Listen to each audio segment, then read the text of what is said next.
Good afternoon. I'm Lina Delgado, Executive Director of the Colombian American Association. I would like to welcome you all to the first program of our webinar series, When Women Lead, Insights of the Transformative Power of Female Leadership.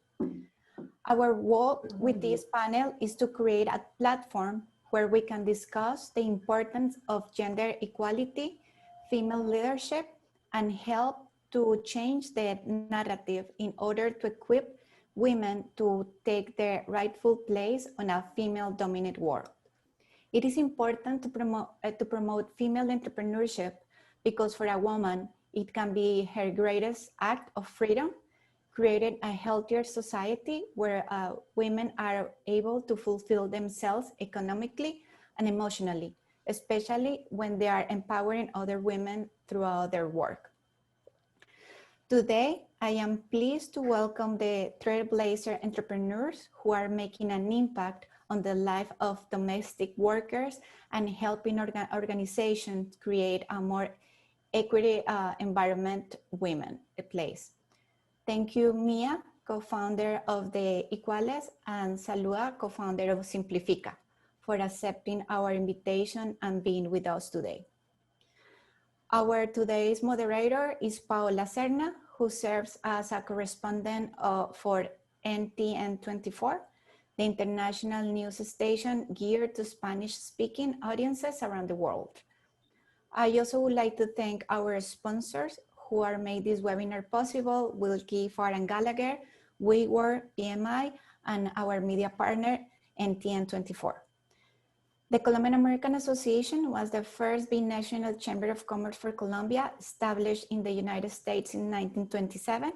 We are a private, non-profit business organization that seeks to disseminate up-to-date information on economic, financial, and political matters and promote commercial and cultural ties among the people of the two nations. It's an honor for us to have this first panel to discuss women leadership and equal rights. And I hope you enjoy this program. Paola, the floor is yours. Thank you so much, Lina. Thank you to both of you, also Mia and Salua, for inviting me to participate in this important webinar.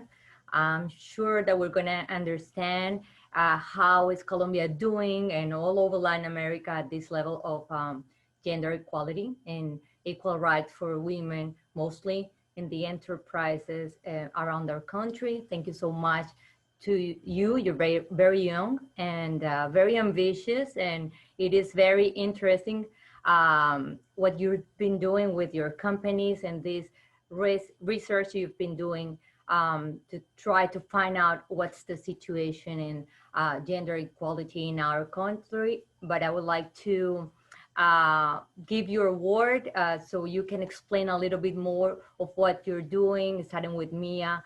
Mia, as a co-founder and CEO of Aequales, I would like to understand a little bit more, explain us what is this company and what exactly you're doing and why you decided to create your enterprise. Give us a little bit more information about you, what you've been doing.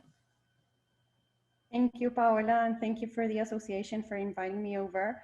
It's a pleasure for me to be here, especially along Salua. I'm also a great admirer of her work. As you said, I'm the co-founder and CEO of Aequales. Aequales is a Latin American firm which carries out consultancy and measurements throughout Latin American corporations.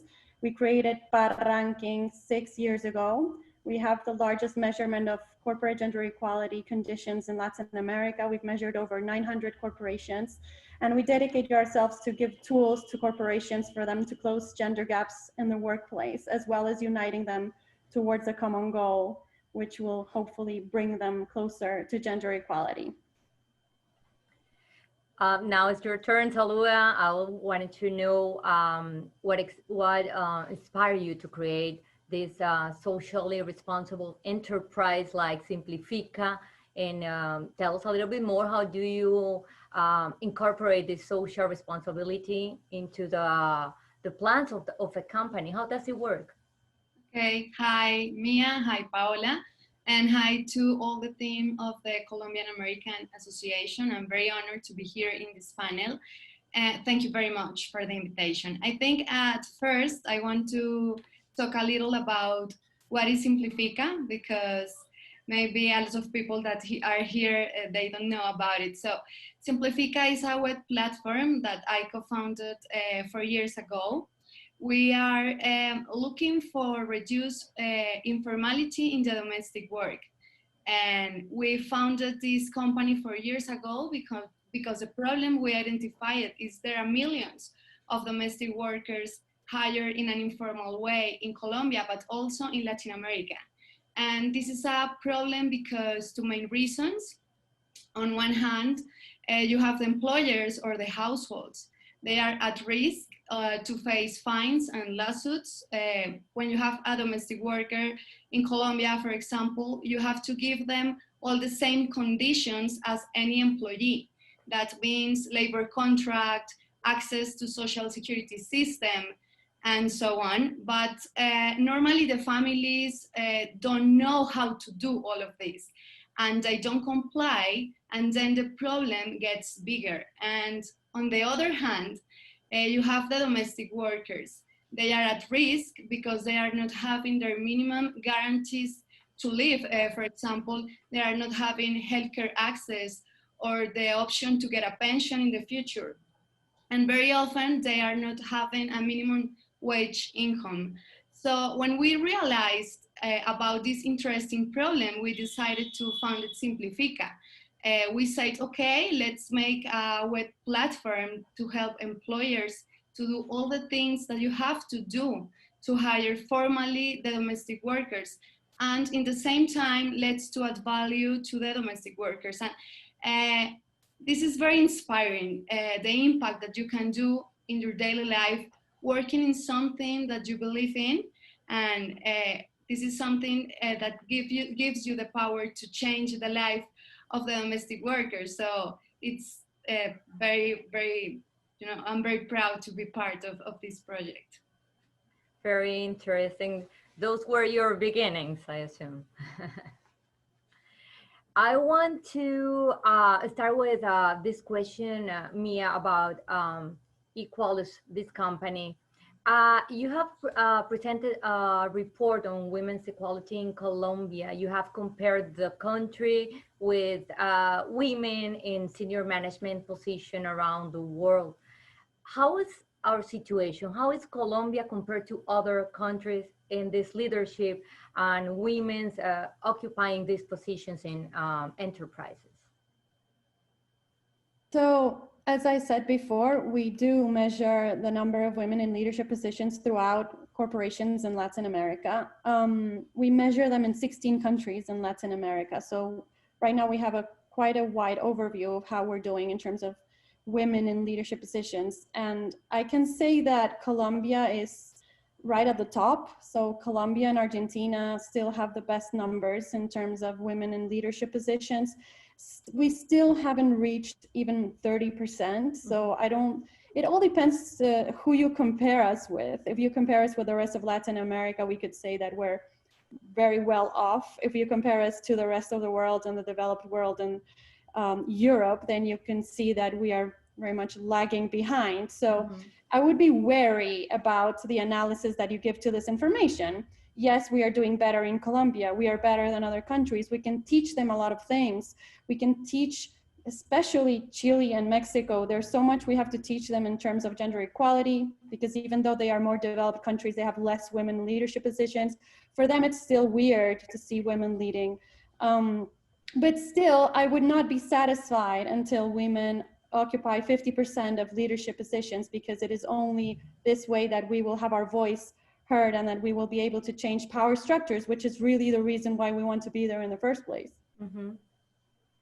Well, I was reading that we are in the gap of 32%, and this is going to take like 108 years to close. Is there, what can we do to make it less than 108 years to close this gap? So I don't have the best news right now, and it's the pandemic has only worsened the gap.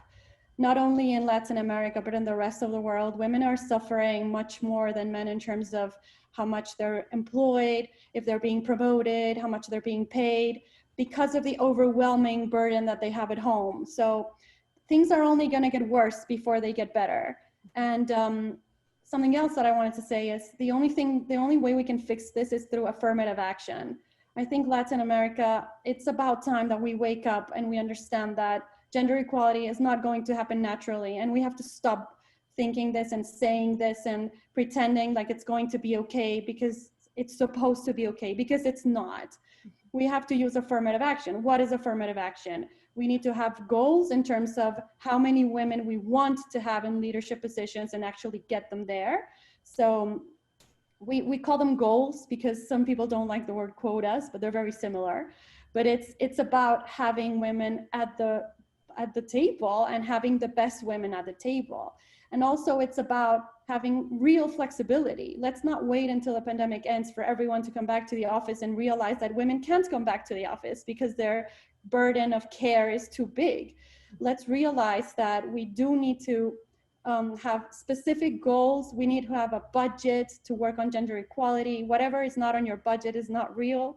I read a quote by Joe Biden last week. It said that, "Don't tell me what you value, show me your budget and I'll tell you what you value." And I think this is true. So if I don't see gender equality in a corporation's budget, I don't believe that there's a real commitment. If I don't see goals, if I don't see indicators, if I don't see how you're going to get there and who's going to be held accountable. There has to be accountability for those corporations that don't comply to gender equality goals and to metrics in particular. I wanted to remember that there are going to be questions and answers at the end, the last 15 minutes. So if you're on Facebook or if you're watching us and if you have questions, the last 15 minutes is going to be the time for it. Salua, I wanted to ask you about the challenges. Tell us a little bit more about the obstacles you see when you're trying to approach to a company. What is the main obstacle you see when you try to do your job in those companies?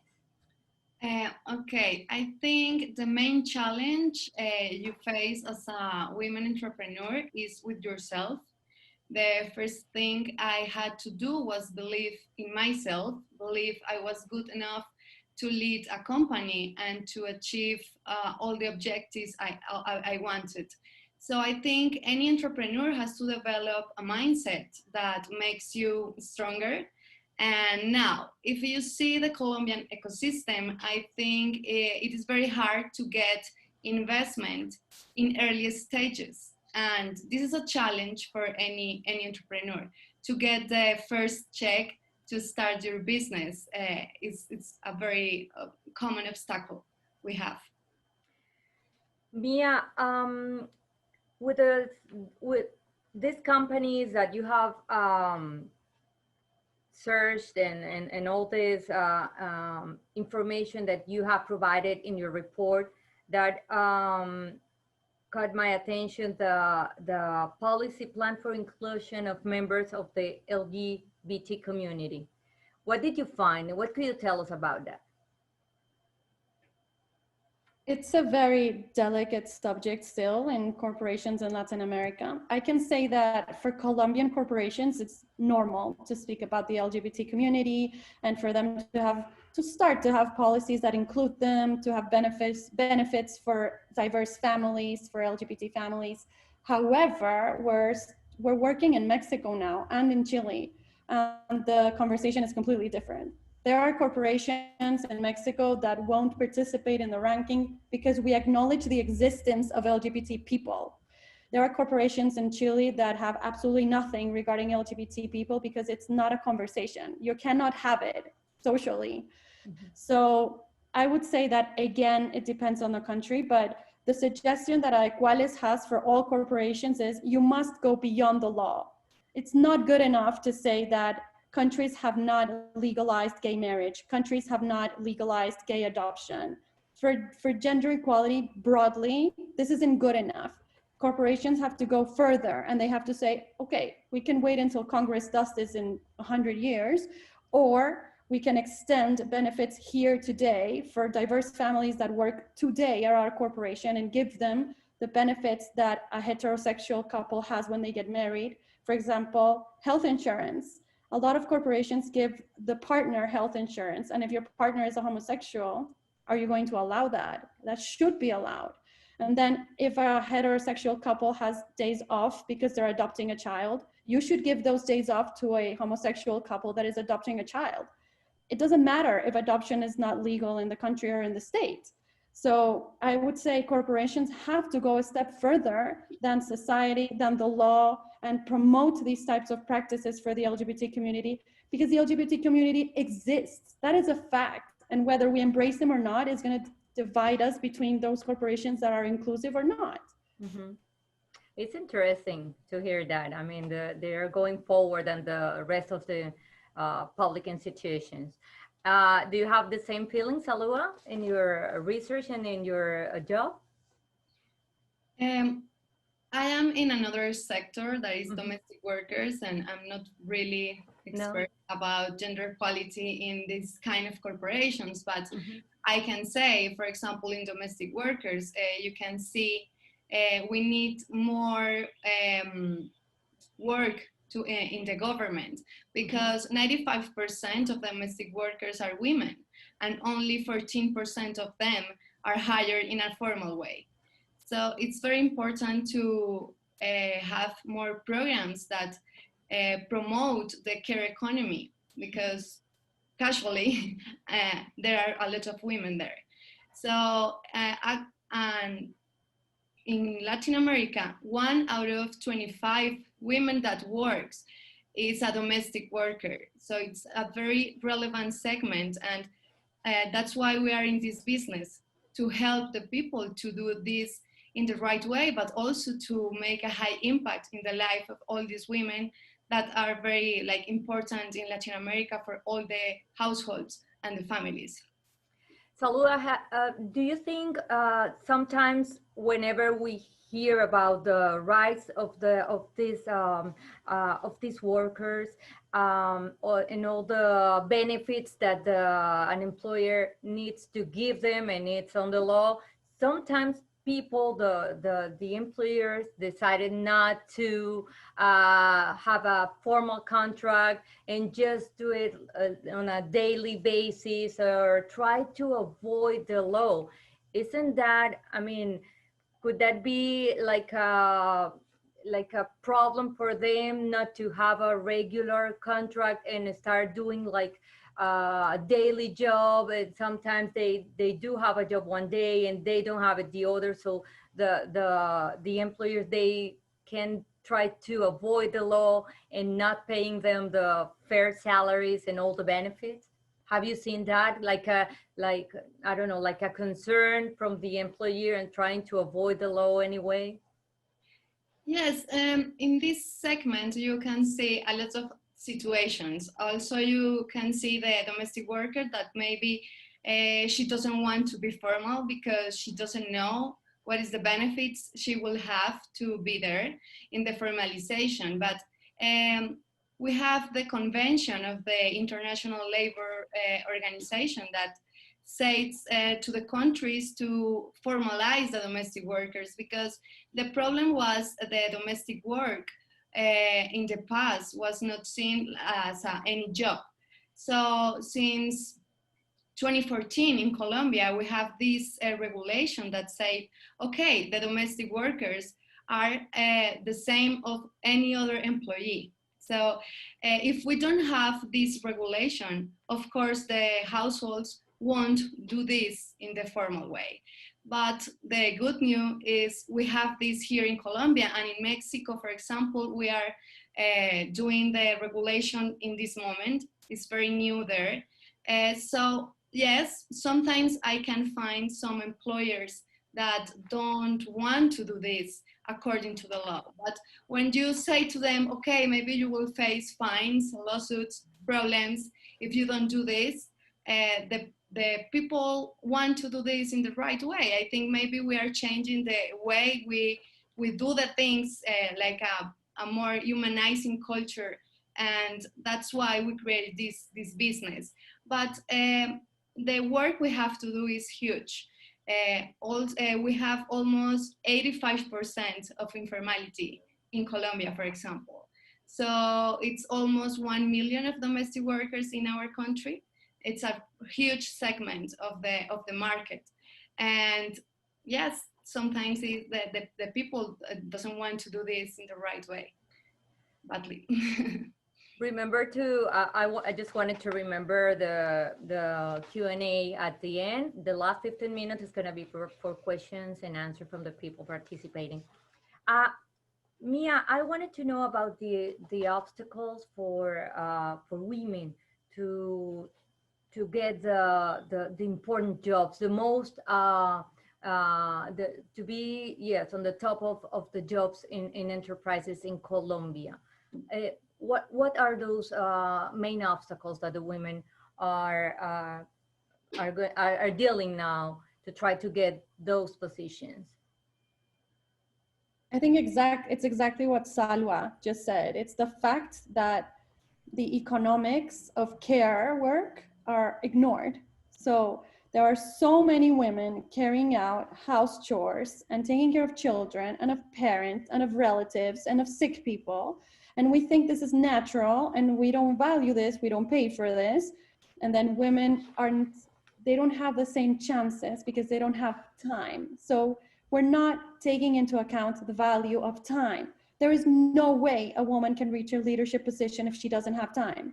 And if she lives in a country that is governed by machismo, which is every other country in Latin America, how is she going to put herself and her value above this? How is she going to say, listen, I'm sorry, we need to hire someone, or you need to chip in, partner, because I need to attend this meeting, I need to do this networking event, I need to speak to my boss, I need to do a longer work, or I need to go to training, or I was invited to a trip abroad so that I could learn new things and then thrive.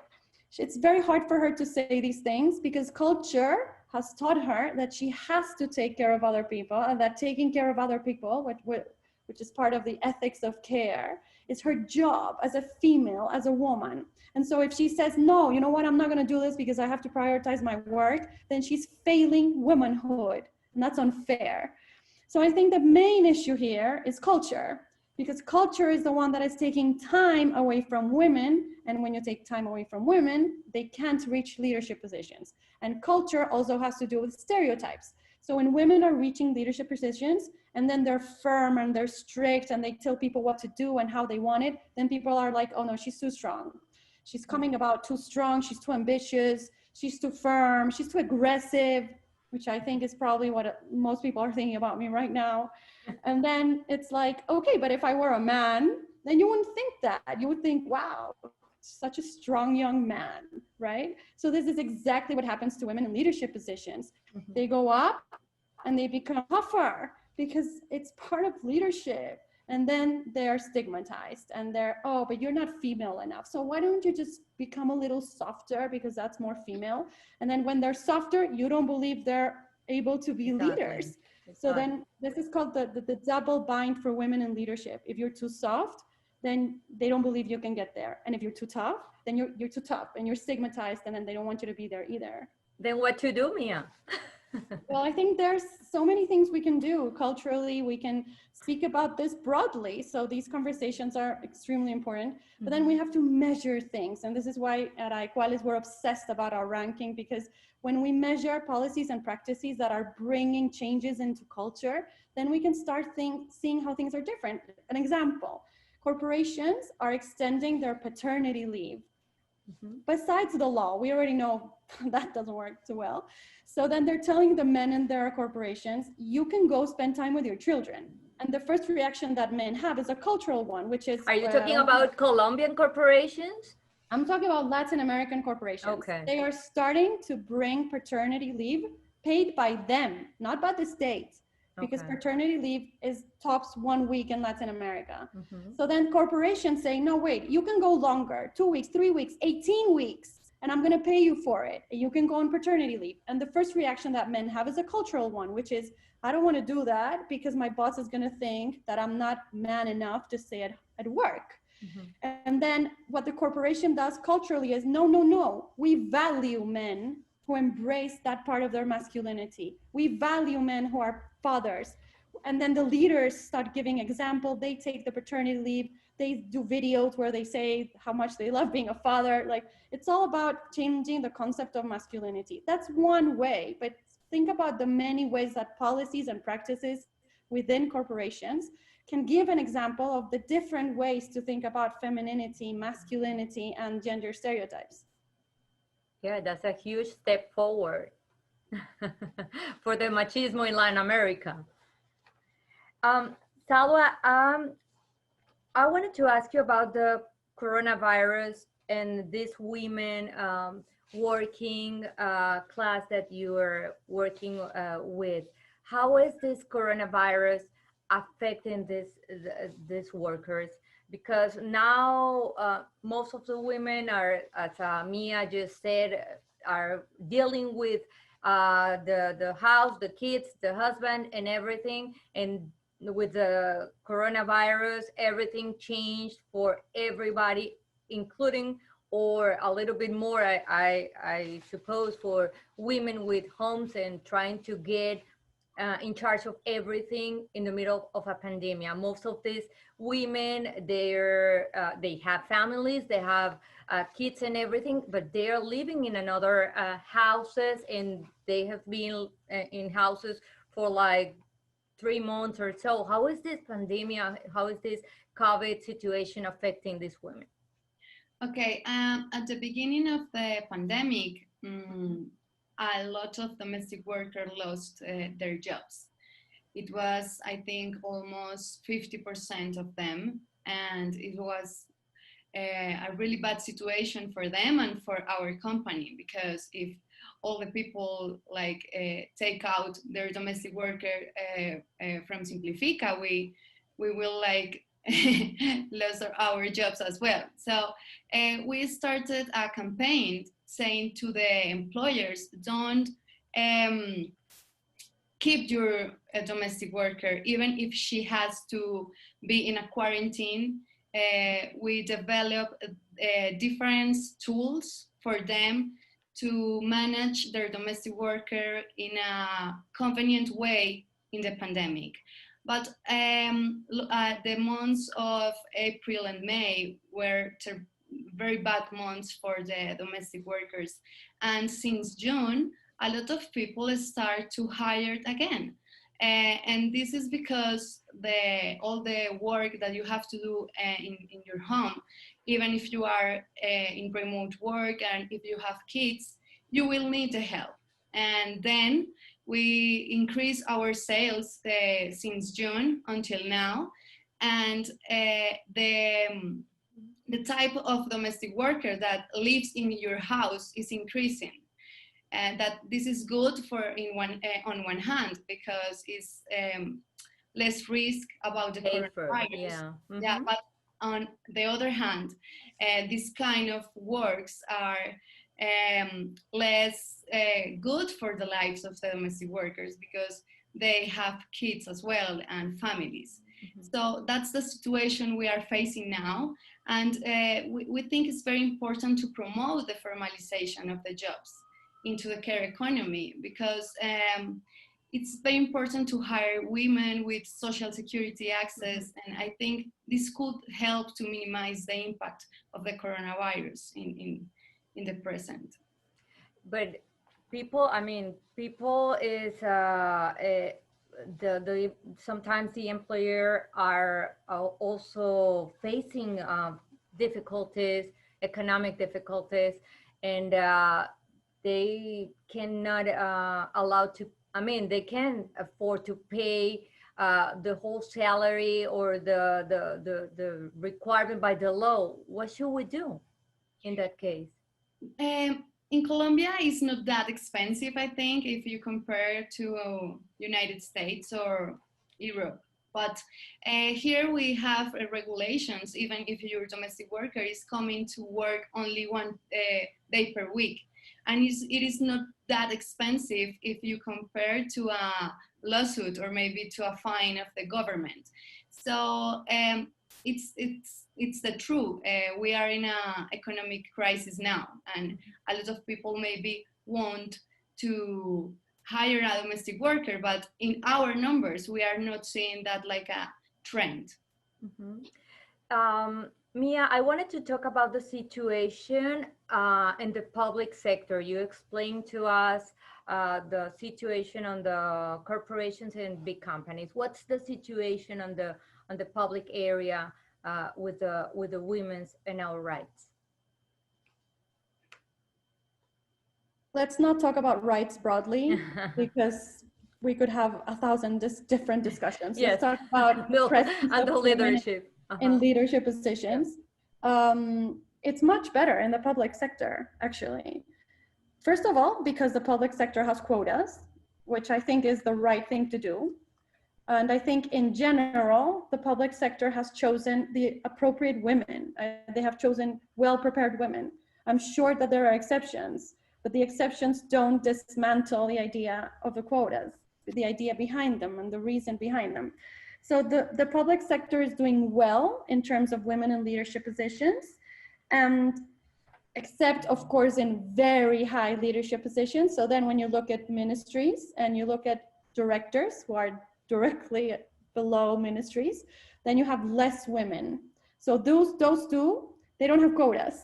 So that as soon as culture comes in, you're done. Like you will have immediately disparity. So you need to work on that as well. And those are chosen openly. So then you should incentivize presidents and ministers to choose women for those positions as well. Women who, of course, are suited for the job. I'm not talking about any sort of woman. So that's the first thing. And then the second thing is salaries. The public sector has a very strict salary system. So it's very hard for women to earn less in the public sector than men. While in the private sector, it's much easier for there to be a gender wage gap. So those are the two privileges of the public sector, I think. Salaries which have bands which are very, very strict, and quotas. However, the public sector doesn't have the freedom to change things fast and to take affirmative action as fast as you would like. So when corporations can say, okay, tomorrow we have extended paternity leave, the public sector cannot do that. They have to wait until Congress legislates. It could be 100 years. So that, I think that's the burden of the public sector. They cannot freely decide what to change, when to change it, how to have new policies, how to spend their budget. That is all decided by them, that's decided for them by others, sorry. So I think those could be the main differences. So the public sector is doing better, you think? And it's in every city in the country or just in Bogota? In Bogota, it's better than everywhere else. But in general, in the country, there are quotas. The quotas are for the entire country. So they're doing well. Let's not confuse publicly elected officials with the public sector that is chosen by merit like everyone else.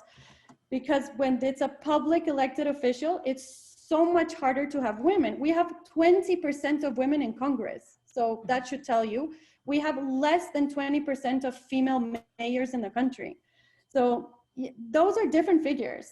Publicly elected officials have a huge gender gap, but the public sector, as in the state, the system of the state, it's doing better, yes. And Salua, I wanted to talk about the salaries. How is Colombian women, these workers in houses, doing compared to other countries? How are the salaries in Colombia for those women? For domestic workers are the same regulations as any other job. So we have the minimum wage that now it's almost 100,000 pesos. And when you are a full-time domestic worker, you have to earn the minimum wage income. And for the domestic workers that work 1 or maybe 2 days per week, their income, it's almost 5,000 pesos per day in numbers in our platform. So I think it's good in compare, for example, to Mexico, that the minimum wage income is very less. I think we are in a good minimum salary here in Colombia right now. I wanted to remember the Q&A. In 5 minutes, we're going to start reading all the questions from the Facebook viewers. And I wanted to ask you about your feelings. No, I mean, this whole coronavirus situation is changing everything. It's, I mean, I don't know if we're going backwards with this. I assume it's gonna be tough for the women in the different jobs you're analyzing and you're working with. But what's your main concern so far? This question to you, Salua? What's your main concern with this coronavirus affecting these women that are domestic workers?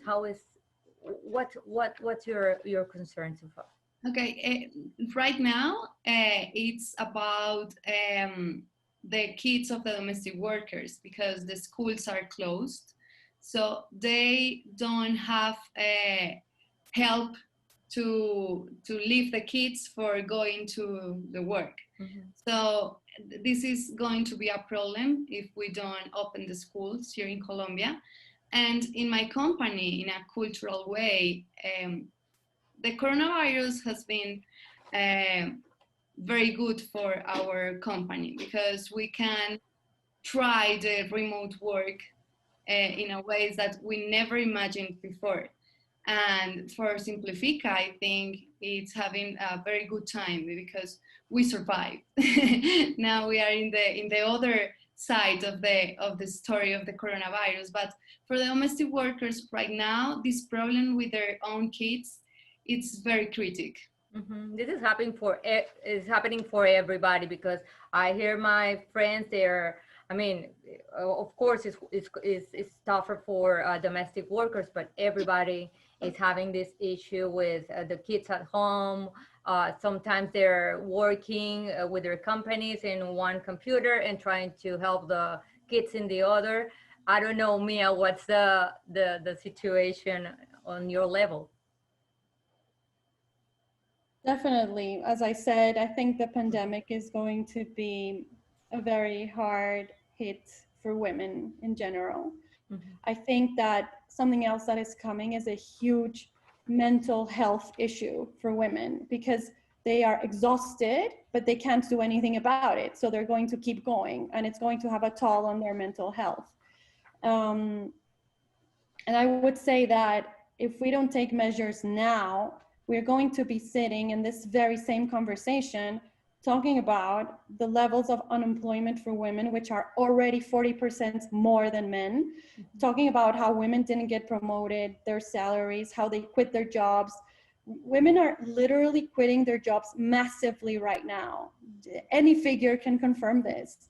So next year, we're going to be like, why are there so few women working? And we're going to say, because of the pandemic and because we didn't do anything about the burden of care work. Mm-hmm. So I think this is why Salua's work is so important right now. And in general, for women to be able to redistribute the work that they have at home and be able to set limits in terms of what they have to do and prioritize not only their work, but themselves. I am honestly worried about women themselves. Yes, of course. The mental health you mentioned is very important so far. I'm going to read some of the questions that we've got here. We're going to start with the Q&A. And I'm reading here the first question. Okay, I've got it right here. What is the best advice that you can give to women who have been rejected in the Latin American corporate world for their gender? To both of you, if you want to start, Mia.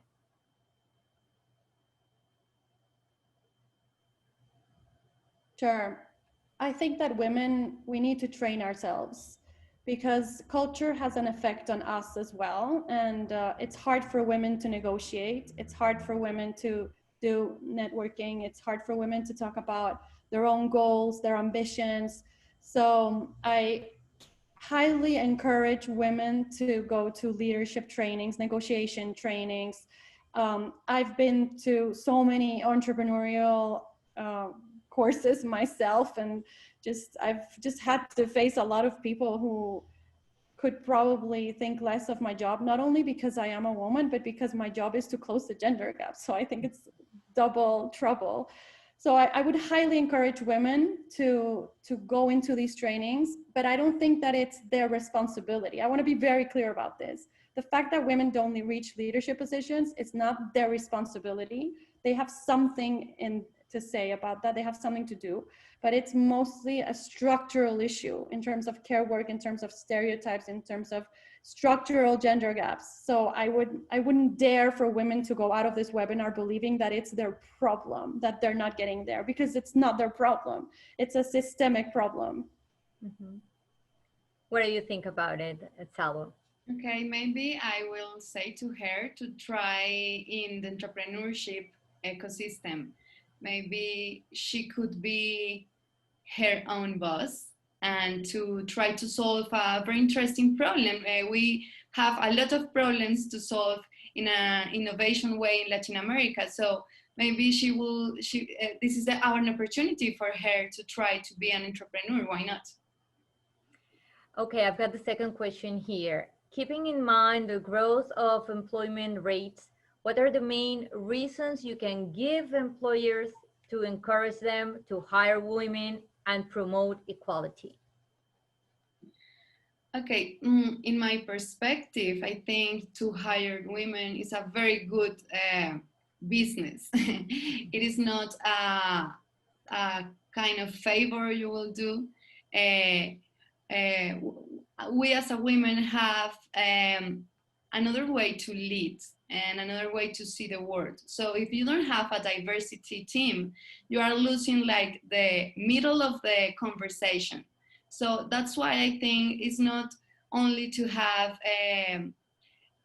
groups that are just of women or just of men. I think we have to be like balanced and to have diversity, because the 2 point of views are very important and different to build a nice and successful company.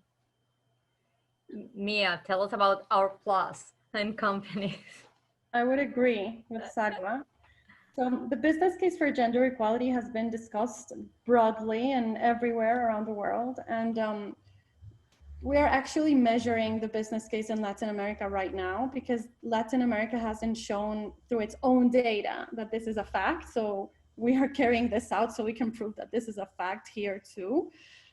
In the meantime, I can tell you that corporations can enhance their profitability. So if you have more than 30% of women in your leadership positions, you can have up to 26% of a higher return in your investments than if you don't have any women. And most financial indicators will begin to increase. So this is a fact. And I think that it's about time that Latin America understands this as a fact and not as pretty good news. Like, it's such a nice cherry on top. No, it's not. It's business. Just like Salua said, it's good business to have women in leadership positions, because their wider perspective and just a different perspective in life allows you to have more innovative solutions to your problems. I think that's basically, it keeps proving itself over and over through data. I agree. Mia, this question is for you. How do you approach companies? Do they see a need to create a more equal environment for women, or do you have to show them the benefits of creating a more equal environment? That's a good question. So when we started, this was not a conversation in Latin America. So we had to prove to them that they should have gender equality so that they could have a higher value. And this is why we created the ranking in the first place, because we wanted them to see for themselves. Today, I think that the ranking and a lot of other initiatives in Latin America have proven corporations that the value is there. And also they are being required to do this by headquarters in Europe and in the States and by investors. So there's a higher pressure to introduce gender equality issues as part of the sustainability agenda in order for investors to want to be there and for corporations to be valued as reputationally proper corporations. So I think there are external forces that are also helping us in this trend to bring them there. And Salwa, in your opinion, how do you feel your help inspire the woman you work with? I feel very good working with women, and this is very important to say, because sometimes you can find some women that say, oh, I don't like to work with women, and I don't believe in that. I really love to work with women. Oh, actually, Symplifica, the 72% of the employees of Symplifica are women. And I think a way to inspire the women that I work with is to give him more responsibilities and to work with them in his mindset, because you know I am the entrepreneur, but we have to have an entrepreneurship culture, and that is working with yourself every day. So that's what I do with my people. So give them more responsibilities and to empower them to do their job in autonomy. I don't know if that's the right word, in an autonomy way. I've got a question for Mia. Mia, whether they have come across particularly harsh barriers for women in intentionally women who are also people of color, women who are also disabled, etc., etc.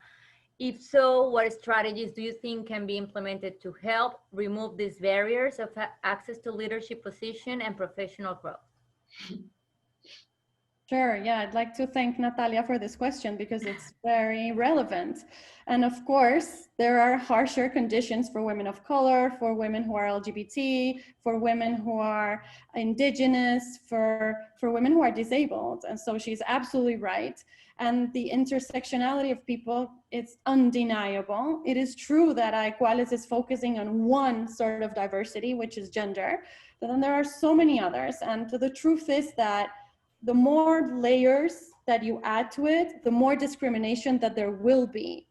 So what I think corporations should do is, again, measure everything. We have to take every single layer into account. We have to know how diversity is expanding broadly in our corporation in terms of race, in terms of LGBT, in terms of indigenous people. And if we don't have people that represent these groups of people, let's ask ourselves the question, why is this happening? And the immediate answer will be, we opened the door for everyone and they didn't come. That's typical, and for women as well, it's typical. So then we have to ask ourselves a deeper question, and it's why? Why aren't people of color, indigenous people, disabled people applying to work at this corporation? What are the conditions that are impeding them to do so? And what can we do about it? Maybe we can look for them at universities. Maybe we can do affirmative action and look for them directly and have them work here. Maybe we can prepare our infrastructure for disabled people to be here. We can work with corporations such as Best Buddies and other corporate organizations to see what we can do in order to change our structure so that people are not only welcome, but are pooled by us and retained by us. And there are so many policies and practices that have to be taken care of in order to do this. It's not going to happen naturally, just like it's not going to happen naturally for gender equality. So I think it's relevant to have this on the agenda as well. This question is going to be for both of you. Did you always wanted to establish your own companies, and were you inspired by the problems women face in Colombia? Okay, in my case, before I was an entrepreneur, I worked in multinationals for 7 years. And it was, I faced a moment in my life where I was not very satisfied and on what I was doing every day. So there I started to look for an opportunity, and Symplifica showed up. And it was very like important moment of my life. And yes, I knew that I want to work in something that help another women, but also with technology, because I think the technology will be that tool that allowed Symplifica to be like in Colombia, Mexico, in Latin America. So yes, I wanted, but before I discovered this path, I worked a lot in multinationals, and I learned a lot in that experience. Tell us a little bit about your opinion, Mia. So my answer would be no. I didn't always want to establish my own company. I never thought I would be an entrepreneur. I'm a psychologist, so no. They never train you to build a corporation, which I think is actually much needed for social scientists. And then yes, second question, I was inspired by the problems that women face in Colombia. Of course, that was my main drive. I was very upset about the injustice that was happening throughout the world, and in particular in Latin America towards women. And there are many things that I couldn't conceive, I couldn't understand. So I decided that I wanted to do something about it that was loud. And we decided we would do this smartly, thankfully, not just shouting. And it's through measurement of corporations and working with them hand by hand. Okay, I've got this last question for now. It's for both of you. Mia, tell me what leadership model do you think is the best for a woman? I would never tell a woman what to do. So I have no comment. I would say that she has to do whatever brings her freedom, and that should be her mantra. What about you, Salua? What do you think? I think we as a women, we have to find our own leadership style. I don't think there is an only way to be a lead of a company or to lead some causes. So I think you have to work in your self-knowledge, and then you can develop your own leadership style, because you have to be yourself. That's the point of all of this. I see one last question. I don't know, Lina, if we're allowed to do it. Just one question, because I know that Salua and Mia, they need to leave at 5, but we have so many questions that I think it's okay. We can have the last one. Yeah. Okay, I've got this question for both of you. How can we inspire our next generation to fight for the goals you mentioned? This is for Mia. I would like Salua to answer as well, because she's a huge inspiration for women in Colombia. I think, how do we inspire women? I think, honestly, I think it's a profound question of what does my own freedom mean to me? Does it mean, let's allow every single woman to ask herself every single question. We have told women what they have to do throughout history. So every single woman should be able to say if she wants to work, if she wants to have children, if she wants to have sex, who she wants to have sex with, if she wants to work somewhere or not. So I would allow and promote deep questions that women should make themselves, that will give them the freedom that they haven't probably thought of before, because so many things have been imposed. Well, I think we're just in time. It's 4:59 right now, Eastern time. So I wanted to thank you, Mia and Salua, two very ambitious and interesting girls, because you're pretty young. Thank you for what you're doing, all the fight you've been working for the women's rights, for women's equality in our country and in our Latin American region. Thank you so much. It's been a pleasure. And thank you, Lina, for inviting me to be part of this conversation. Well, I would like to thank Mia and Salua. This is a great panel. Just one thing, I don't think, Mia, you are aggressive. You are a very powerful woman, the same as Salua. And thank you for showing us that this is a conversation that is not just that women need to have, and we need to bring another players. And this is not a problem that we need to face. It's the community, the society needs to face, and this is a platform, and everybody needs to talk about these issues that we think that we talk, that when we don't talk and we don't discuss. So thank you again, and I hope to see you, all of you again in another panel, because this is so much to talk, not just women, but LGBTQ community as well, when we talk about equality, not just in the job environment, but in society. And this is something that we would like to talk and discuss. Thank you again for being with us today, Mia and Salua. And tomorrow we have another session for this series of panels, that is Liderazgo Femenino en Altos Cargos Directivos de Compañías. I hope you can join us, and thank you again for being with us today. Thank you for the invitation.